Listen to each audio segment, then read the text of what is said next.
Hello friends, मी गीता वाघमारे. स्वागत आहे तुमचं माझ्या या यूट्यूब चॅनलमध्ये. तर आता मागच्या व्हिडिओमध्ये ना आपण हे ब्लाऊज कट केलेलं आहे.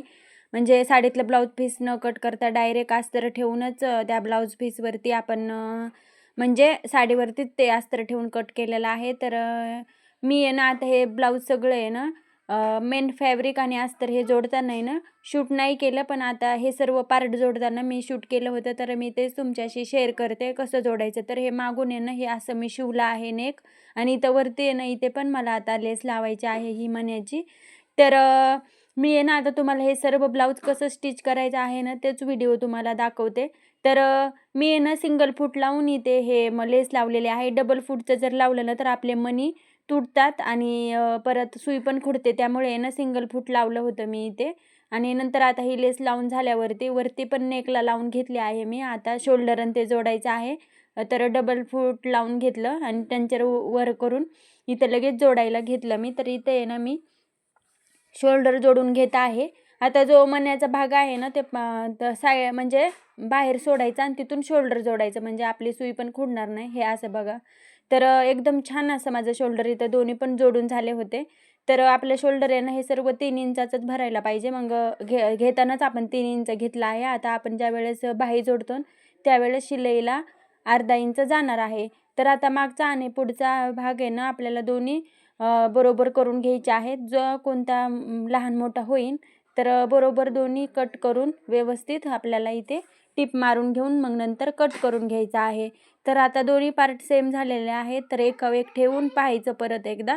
तर इथे ना दोन्ही पण व्यवस्थित झाले होते. तर आता आपल्याला बाही लावायला सुरुवात करायची.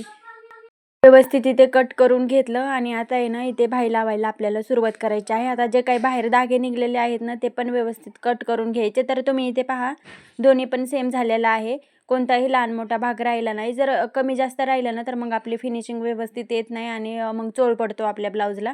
तर इथे बाही पण सेम आहे का तेच पाहत होते. खोलगटे भाग आणि उंचवटे भाग, तर हे ना थोडंसं खालीवर आहे त्याला पण कट करून घेतलं. आणि आता आहे ना आपल्याला इथं मार्क करून घ्यायचं आहे सेंटरवरती आणि बरोबर 11:30 भरतंय. आपल्याला 10:30ची बाही घ्यायची आहे. अर्धा इंच शिलाईसाठी ठेवायचं आहे.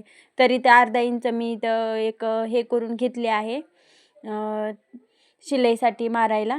तर मग आता बरोबर जिथं आपण हे केलं आहे ना रेष वडली आहे ना तिथूनच बरोबर अर्धा इंच असं आपल्याला लावून घ्यायचं, जोडून घ्यायची आहे ही बाई. तर इथे ना माझा पुढचा भाग असा जोडून झाला होता. तर एकदम छान असं फिनिशिंग सहित इथं मस्त माझं जोडून झालं आहे. आता परत शोल्डरपासूनच परत हे करायचं. आता जर आपण डायरेक्ट सेंटरपासूनच कधी पण बाही लावायची, म्हणजे आपली कमी जास्त बाही होणार नाही आणि झाली तरी मग आपल्याला कट करून घेता येते. आणि जर डायरेक्ट आपण ह्या टोकाची त्या टोकाला जर जोडायला घेतलं ना तर आपल्या इथं ना चोळ पडू शकतो आणि कमी जास्त होतं आणि त्यामुळे मग आपलं ब्लाऊज हे सगळी फिनिशिंग बिघडून जाते. त्यामुळे नेहमी पण आपण शोल्डरपासूनच बाही जोडायला सुरुवात करायची. तर इथे माझी आहे ना एकदम फिनिशिंग सहित इथे माझं असं जोडून झाले होते इथे. आता ह्याला आहे ना डबल टिप मारून घ्यायची. आता नेहमी लक्षात ठेवायचं आपण बाही जोडली ना तर परत त्याला एक डबल टिप देऊनच घ्यायची, मग आपली टिप ही उसवत नाही. तर आता ती टिप कुठून द्यायची, तर आपण जी पहिली दिली ना तर त्याच्या बाजूला द्यायची, म्हणजे मधातून नाही तर बाहेरून द्यायची. तर कारण आपण पहिलेच अर्धा इंच बिथं व्यवस्थित शिलाई मारून घेतलेली आहे, त्यामुळे बाहेरून शिलाई द्यायची शक्यतो. जास्त मदत येऊ द्यायची नाही, नाहीतर मग मदत आली तर मग तिथं आपल्याला चोळ पडणार.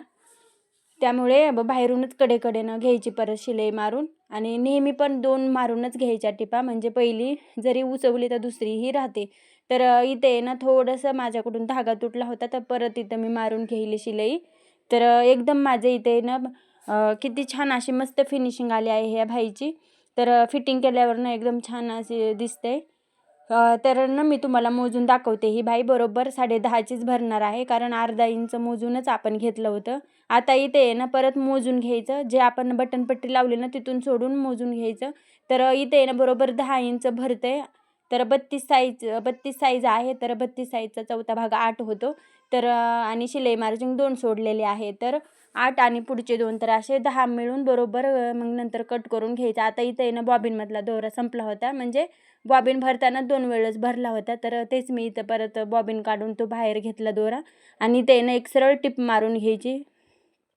तर मी इथं टिप मारून घेत होते. आता हा तुम्हाला पलीकडे 1 इंचाचा शिल्लक दिसतच असेल तुम्हाला, तेच इथं कट करून घ्यायचा आहे. आता जास्त घेतला तर मग इथे ना जाड होतं ना, मग आपले ना ब्लाऊज घातल्यावरती ना खूप इथे टाईट होतं आपल्याला फिटिंगला. त्यामुळे ना बरोबर 1.5 किंवा 2च इंच घ्यायचं, जास्त पण नाही घ्यायचं. जे राहिलेलं शिल्लक कापड आहे ना ते कट करून घेतलं. आता मी प्रिन्स कट आहे म्हणून आहे ना टक्स घेण्यासाठी प्रिन्स कटचा समोरचा, त्यामुळे 1.5 इंच शिल्लक घेतलं होतं. 10 बरोबर घेऊन परत शिल्लक घेतलं होतं 1.5. टक्समध्ये जातं आपलं, त्यामुळे मग त्याला काही प्रॉब्लेम नाही, आपण कट करून घ्यायचं. आणि आता नंतर आहे ना सगळी समोरून टिप मारून घेतल्यावर परत व्यवस्थित इथे सरळ आपल्याला एक टिप मारून घ्यायची उलटं ब्लाऊज करून. आणि अशी टिप आहे ना मारायचीच, कारण एकदम छान अशी आपली फिनिशिंग येते आणि धागे पण निघत नाहीत. अशी आपण मधातून एक टिप मारून घेतल्यावर नंतर परत अशी सरळ मारून घ्यायची. तर मी आहे ना तेच इथे मारून घेत होते. आता तुम्हाला दाखवते मी, जे आपण बाही जोडली होती ना तर त्याचं सेंटर एकदम असं बरोबर येत आहे, तर तुम्हाला दाखवते मी. तर इथं माझी आहे ना सर्व टिप अशी छान अशी मारून झाली होती. वेळ लागला तरी काही प्रॉब्लेम नाही, वेळ लागू द्यायचा, पण एकदम फिनिशिंग सहित आपली इथे ना टिप मारून झाली होती. आणि हे दोन्ही जे भाग आहेत ना समोरासमोर आले आहेत. तर तुम्हाला आहे ना सरळ करून दाखवते मी. तर हे असे काय आपले आलेलं आहे. आता आहे ना तुम्हाला मी बाही मोजून दाखवते. तर बरोबर ही 10.5ची भरती, अर्धा इंच शिलाई मार्जिन, सर्व मिळून 11 इंचाची होती ही बाही, आणि शोल्डर 2.5 इंच. तर इथे 10.5 आलेला आहे बरोबर, आणि बरोबर शोल्डर पण 2.5 इंच आलेला आहे. तर आता आहे ना ही अशीच दुसरी पण बाही तुम्हाला मी जोडून दाखवते. तर मी माझी दुसरी पण बाही जोडून झाली होती. जशी आपण पहिली जोडली तशीच ही पण जोडून घ्यायची. आता मेन फिटिंग करायची आपल्याला. तर इथून आहे ना 8 इंच घ्यायचं, आपली 32ची साईज आहे. तर त्याचा चौथा भाग 8 होतो. आणि इथे आहे ना हाताच्या तिथं बॉटमला हे 4.5, आणि खालून आपल्याला 7.5 घ्यायचं कमरेला. तर अशी सरळ टिप मारून घेतली आणि मस्त आपली इथं फिनिशिंग सहित इथे ना ब्लाऊज आपलं रेडी होते. तर मधात आहे ना माझी मशीन थोडी आहे ना खूप जुनी आहे, त्यामुळे सारखा धागा निघतो, म्हणून मला सतत दोरा परत सुईमध्ये वळवावा लागतो, त्यामुळे थोडा वेळ लागतो. तर मस्त बोटनेकचं ब्लाऊज आहे माझं. आणि आहे ना आपल्याला मण्याची लेस लावायला ना सिंगलच फूट लागतं. त्याचा पण मी एक शॉर्ट व्हिडिओ करते तुम्हाला दाखवायला, ते सिंगल फूट कसं बदलायचं. तर इथे आहे ना सरळ टिप माझी मारून झाली होती.